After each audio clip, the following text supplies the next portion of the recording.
down its liabilities, profitability ratios, how profitable is the company, and then finally growth ratios, how quickly is the company growing.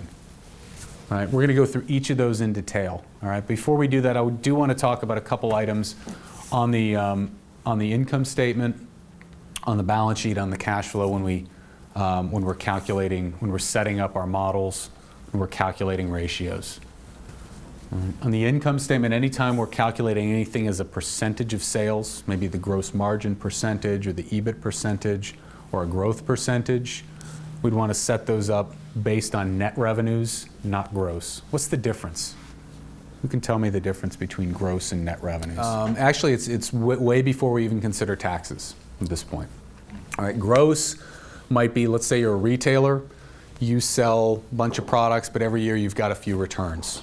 All right, those net sales would be net of any returns that you've had during the year. It's typically, I think, the easiest example. And most of the time when you look at an income statement, the top line will already be net. Okay, so make sure you're working off of net sales. To the extent that operating expenses are broken out in a company's financials, break them out in your Excel template as well. You'll want your Excel model to match exactly what the company's financials look like in their hard copy form. So if there's 5 different expense categories, make sure you've got 5 in your model. Make sense?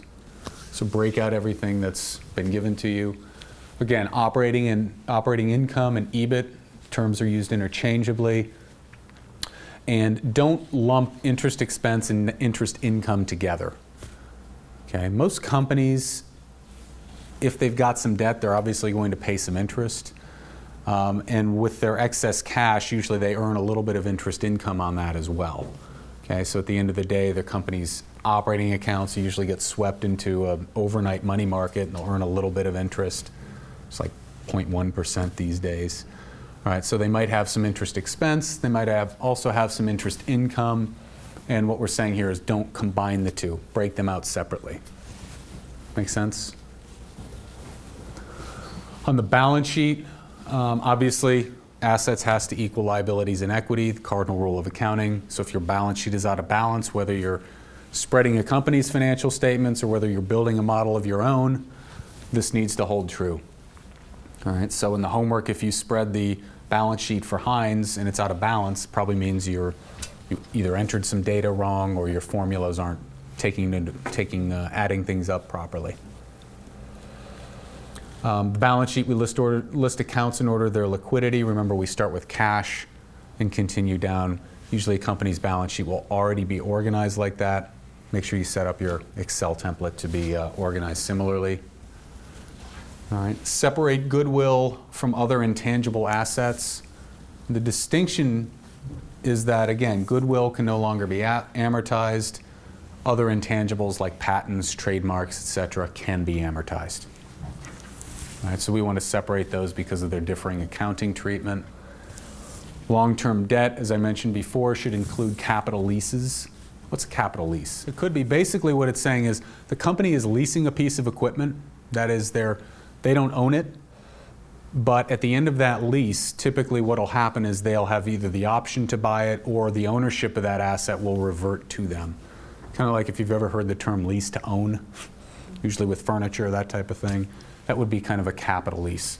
Right? An operating lease, the difference between an operating lease and a capital lease is, in a capital lease, the company can keep the asset and the lease, the liability, on its balance sheet. In an operating lease, it's an off-balance sheet item. So a lot of times retailers, they'll lease a store, but at the end of the day, they don't own that store. So they're not going to keep the asset on their balance sheet. The liability is also it's an off-balance sheet liability item. All right, so make sure your debt includes capital leases, and in many cases, I think it makes sense to include operating leases as well. All right, because otherwise the company, if it weren't under an operating lease, they'd have to have some other debt instrument in there. So I like to classify those as debt many times. All right. Double check, I don't know what we mean by double check interest-bearing debt. We should double check everything, make sure our numbers are right. And make sure you break out treasury stock. And again, treasury stock is if the company buys stock back from its shareholders, holds it on its balance sheet, and later on it can reissue it or what have you. If it's broken out on the balance sheet, break it out in your model. So let's talk about these ratios a little bit more. The first category of ratios that we have, liquidity ratios. Again, this measures the company's ability to meet its short-term obligations, to meet its current obligations. A lot of times this is used by lenders to make sure that the company is paying off its creditors, it's paying its employees, it's satisfying its near-term obligations. Right? Obviously, if the company can't pay its vendors, chances are they're not going to be able to pay the bank, so the bank is concerned about that. Okay, so liquidity ratios, some common ones you'll see. You might see a current ratio, basically current assets divided by current liabilities, usually expressed in terms of 1, so it might be 1 to 1 or 0.5 to 1 or 1.5 to 1, current ratio. And then sort of a variation on that, a spin on that, might be something called a quick ratio, where out of the numerator we back out inventory. Right? We do that because sometimes inventory takes a while to really convert it to cash. Sometimes it might be at risk of obsolescence, might be slow moving, that type of thing. All right, so absent the company's inventory, how well can it meet its short-term obligations? Make sense? All of these ratios, by the way, I think pretty much all of them, you're going to have to calculate in your homework. So when you're doing your homework, refer back to these last few slides. All these formulas will be useful later on. Leverage ratios. Again, when I talk about leverage, we're talking about the amount of debt a company has. Okay? With debt comes interest, as we know. With debt also comes what we call financial risk. Right? And generally speaking, the more leverage a company has, the more financial risk it has. Okay, so leverage ratios are geared toward assessing that financial risk. Again, oftentimes used by lenders, not only to assess risks, oftentimes to set covenants in loan agreements. What's a covenant? Absolutely, are keeping the lender's interests safe. So you lend me some money, you might say, okay, here's this $1 million loan, but every year I need you to maintain a certain level of interest coverage. That is, your EBITDA plus maybe some other income divided by your interest has to be above a certain amount. So the debt service coverage? So debt service coverage. That'd be interest coverage. Debt service would probably include principal as well. All right, but at the end of the day, the more easily I'm able to cover my interest, the better position you are as a lender. There's a standard, though, out there in there. Oh, usually 1-to-1 is nice to see, right? But there can be differing standards from industry to industry. There can be differing standards depending what all is included in that ratio. All right, so you might have interest coverage. You might have something called a fixed charge coverage ratio. So you might say to me, Jeff, I want you to be covering your interest, but you know what? You got to be paying your taxes too, because if you don't pay your taxes, the government can come in and wipe out your interest as well. So you got to pay your taxes. I want to see you maintain your fixed assets. So I want to see you, doing CapEx every year. Oh, and by the way, all those working capital changes, I know it's an intensive business from a cash flow perspective. I want to see you covering your working capital as well. All right, and at the end of the day, I want that ratio to be above 1 or what have you. It's really going to be just a tool that the lender puts in place to make sure their interest stays secure. All right, so if my operations start to slip, I can no longer cover his interest. He's going to get concerned. That might be the first red flag telling us that we need to sit down and have a conversation. I need to make you feel better about the investment you made in the company. All right, so that would be an example of a covenant, basically a requirement that a borrower do certain things. Okay, there can also be negative covenants, basically requirements that the borrower does not do other things. Like, I can't go out and make a $1 trillion acquisition without your approval. I can't go buy a new factory without your approval. I can't take on additional debt without your approval. I can't give other people liens on my assets without your approval. All right? I can't fire the CEO without all those different things. And those are set up to, again, protect the lender's interest. All right, so the interest coverage ratio, you might also have fixed charge coverage ratios like we talked about before, covering taxes, other items, CapEx, working capital. All right, and then you might, if the company's debt, if the company's interest expense or interest rates aren't specifically stated, you can also kind of back into that by taking the company's interest expense and dividing by its total debt. Sometimes that can work if the company has a lot of seasonal borrowings, that is, the debt level fluctuates throughout the year. You might need to be careful about using that. But that's a kind of a quick and dirty way of estimating a company's cost of debt. Okay, activity ratios, again, activity ratios are going to measure how well is the company or how poorly is the company utilizing its assets, how quickly or how many times a year does it turn over its inventory, how quickly does it turn over its assets a year, how quickly, really importantly, how quickly does it collect from its customers. I can make all the sales in the world. If I can't collect any of it, from a cash flow standpoint, that doesn't do anyone any good. All right, so those activity ratios can be very, very important.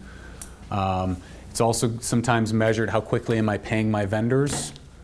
Right? If I'm taking longer and longer to pay my vendors, a lender might say, well, that's not a good thing. That might be a hint that something's wrong in the business. If I keep stringing my vendors out, eventually they're going to do what? Probably going to cut me off. And that doesn't help anyone. All right? So these activity ratios can be really useful to measuring a company's health. We also will utilize these quite a bit when we build financial models. All right? So when we project out a balance sheet, one of the ways we'll project accounts receivable or inventory is to assume a certain turnover ratio or a certain collection period, that type of thing. All right, so we'll see these again, but the formulas again are here. Okay, who knows why we divide or we multiply by 360 instead of 365? Right, a year has 365 days. Why would we use 360? It's just because of easy math. Because 360 divides easily and evenly into 4. If you're doing quarterly forecasts, that can be helpful. No other reason other than that. Profitability, right? Again, measuring how profitably is the company conducting its operations, right? How profitably is it manufacturing its products? So what's its gross profit margin? Right? How profitable is it from an operating income or an EBIT perspective? What about EBITDA? And all these items, anytime we say margin, we mean divide that item by sales, net sales. Divide gross profit by sales, divide EBIT by sales, EBITDA, net income. And we use these to compare the company to itself. Right? So what do the company's margins look like over time? If they're going down every year, that might be a red flag. We also can use these to compare the company to other companies in its industry. Actually, we can use all of these ratios to compare other companies in the industry. So who's the most profitable? Who utilizes its assets the best? Who's the least or the most levered? All right, so as bankers, as private equity analysts, we'll oftentimes look at growth rates. Okay, we can use these to compare one company to another. Faster growing companies a lot of times are valued more highly. Okay, we can also use these to build our model. That is, we're going to assume that this company will grow 5% a year for the next 5 years. Or they're going to grow 10% for the next 3 years, and then they'll become more mature and then maybe grow only at 5% thereafter. All right, so those growth rates can be used to build projections. And a one-period growth rate, easy way to calculate that, period one, in other words, this year minus last year, divided by last year. An even quicker way to do it is this year divided by last year minus 1. All right, so I'll put that up because we're going to use that a lot. I'll refer back to that as the one-period growth rate formula.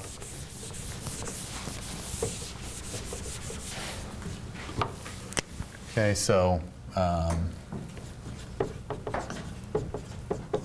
period 1 divided by period 0 minus 1. That'll give you a year-over-year growth rate, or period-over-period growth rate. We'll measure it for revenues, we'll measure it for net income, sometimes for EBITDA or EBIT. Basically, how quickly is the company growing? All gets back to Wall Street values growth. All right, so faster growing companies usually valued more highly. Okay, well, that's a one-period growth rate. We'll oftentimes look at something called a compound annual growth rate, a lot of times referred to as CAGR, C-A-G-R, which is basically a year-over-year growth rate. So when you're looking at something other than just one period to the next, maybe you're looking at a period of 4 or 5 years, what is the average annual growth rate from the start of that period to the end of that period. All right, so that CAGR is very important. The one thing I'll note, okay, if we want to calculate the CAGR on, let's say, revenues for each year, all right, I've got 5 periods, but in my formula, I'm going to raise this to an exponential power. When I select the number of years, in that case, what would my number be? 1. Well, 1 divided by what? 5. It's 5 periods. It's actually 4. All right, and that's the trick. That's what I want to point out. It's a very common mistake. It's 5 individual periods, but it's only 1, 2, 3, 4 periods in between.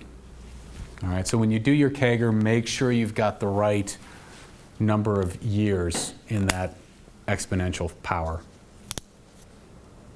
Make sense? All right. So those are the formulas for the homework. What I want to do now is actually go back and introduce the homework. And you've got this in folder 1 of your course materials. What I'm going to open is the Financial Spread-Hines shell file. It's an Excel file. And you're basically going to be completing this file as part of your homework. All right, so this is what you're going to be working in tonight for homework. If you look down on the bottom, there's only 1 tab in this model, so all your work will be done right here. Certain models that we look at will have multiple tabs. The bigger the model, the more stuff we need to have. But basically, you're going to be doing a basic spreading exercise. You're going to take the financials that I've given you for Hines. You're going to pull out all of these items from the income statement, balance sheet, enter them into Excel. You're going to calculate latest 12 months, as we did earlier, using our formula there. And then at the bottom of this, you're going to calculate a whole number of activity, leverage, liquidity ratios using all those formulas we just went over. All right, so that's the basic exercise. A couple things I want to point out, though, before we jump into that. Number one, and this is going to be the case in pretty much all of our models, dollars are going to be in millions. All right, that's the decimal point convention that we're going to be using, whereas I think in the Hines financials, dollars are actually listed in thousands. Okay, what we mean by that, and I'll scroll down to the income statement in the Hines financials. If you're looking at the hard copy, I'm on page 37 of the hard copy. Let's expand that for everyone to look at. Consolidated statement of income. Consolidated statements of income. Okay, you'll see this every now and then in banking, where the company's financial statements are listed in thousands, but your model needs to be in millions. Right? All that's telling us is how we're moving the decimal place. So in this case, when we say it's in thousands, it means you would add 3 zeros on the end of this, and this 10,070,778 would become 10,070,778,000. All right. In this case,